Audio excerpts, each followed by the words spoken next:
So I just gave you a teaser about my presentation. Okay, so hello everyone.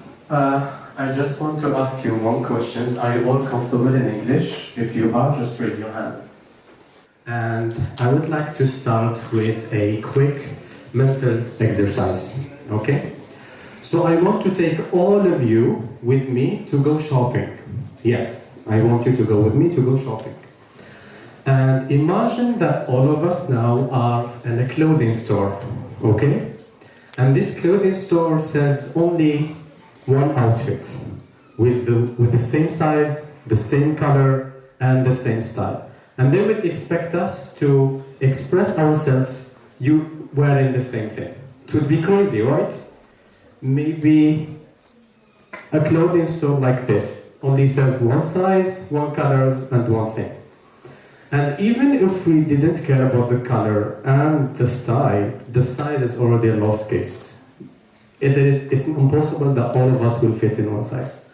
In most cases, education is like this. Usually schools are like the clothing store. They provide only one education system which is not flexible based on the needs of the students. So I want you to look at this. It's called the bell curve. And usually it's a representation of how usually they divide students in classroom. We have active learners, the one that usually gets good grades, maybe because the system fits them. We have average learners in the middle, the ones that usually pass, sometimes they do well, sometimes they struggle. And there is something, there is no average learners. No one here can be average, okay? And we're gonna see why later. And then last, we have struggling learners, or maybe sometimes they label them as bad students. For me personally, I don't believe that there is bad student, but there is bad teacher if you decide to be one. Okay, I want you to look to this picture. This is a teacher, and their students are animals. We have different animals. We have a bird, a monkey, a penguin, elephant, a fish, a seal, and a dog. Okay? And the teacher is saying for fair selection, everybody has to take the same exam. Please climb the tree. Okay? And here, the monkey and the bird, it's easier for them to go and climb the tree. But the rest of the animals will definitely struggle. Especially the fish. It's already a lost case. So, what I want to say from this picture is that sometimes fairness doesn't mean that we give the same thing to students. We should give the right thing based on the needs of the students. And I want to take example about the animals who couldn't climb the tree. Usually they refer to them in classroom as students with disabilities. Personally, I don't like that term. They call them students with special needs, but I think we don't need to make them the exception. We need to give them the right need, not the special need. Okay? And all of us in the room here actually can be disabled. There is a permanent disability, but also there is temporary disability.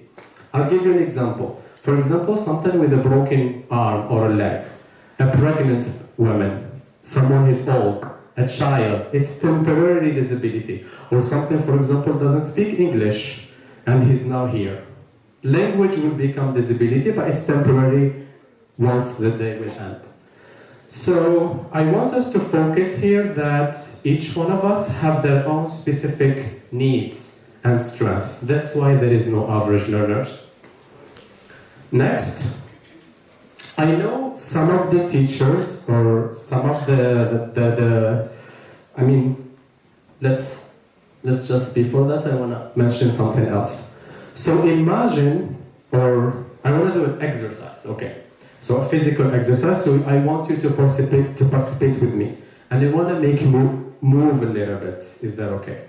So I'm going to give you a scenario with options. And you can select as many options as you can. So the scenario is, imagine that all of you, each one of us alone, is home alone. And you're hungry in the middle of the night, and you don't know how to cook. And then decided to cook something.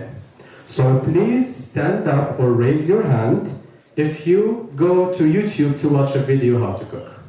Can you do that? You can whether stand up or Raise the hand. Okay, perfect. Now stand up or raise your hand if you call a friend to ask them how to teach you how to cook.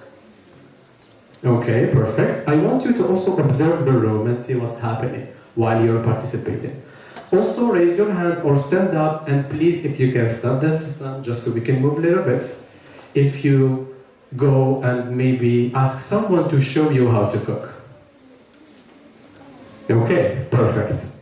What I want to say about this, that there is, you see different people, different choices, and different brains. In classroom, this is called variability, al-ikhtilaf. So each one of us have their own unique, and there is two layers of variability. First, the variability among individuals. For example, each one of us is different, just like our fingerprints. We don't have the same fingerprint, even twins. I hope so. And there is another layer of variability, which is among, and sorry, an example also of variabilities among others is like the animals. They are different. But there is another layer of variability within ourselves. Today I want to learn by watching a video. Tomorrow I want to ask another friend to watch a video. Other day maybe I will just go and cook something. So it depends, even our preference or needs change based on the context. So what I want to say about that is there is variability in ikhtilaf. For teachers here or the ones who are considering teaching in the future, I know that maybe an example, imagine a classroom that has 9 students. How much variability do you think we are working with here? Most probably, most of you would say 9, right? But no. Remember, we said even within yourself, you have different learning styles with us, not just one. So we're working around a lot of variabilities. Now teachers may feel overwhelmed. Okay, I have a classroom with 30 students. Do I need to create 30 lesson plans? No. It's not you're not writing a Netflix series. You just need to create one lesson plan that is flexible. And I'm going to prove that. I'm going to show you how one thing can be flexible and help a lot of people. So there is stairs versus ramp.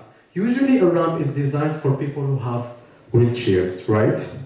But also it could help the parent who have baby strollers or travelers with luggage, or even someone who is writing and texting at the same time, so they can't really focus on the stairs. And even animal. Imagine a snake. Would it be difficult for the snake to take the ramp or the stairs? What do you think? So again, it's the ramp. You see, one thing can be flexible for a lot of things. And what I want to say about this is, as teachers, we need to design our lesson plans for the variability, not just for something else.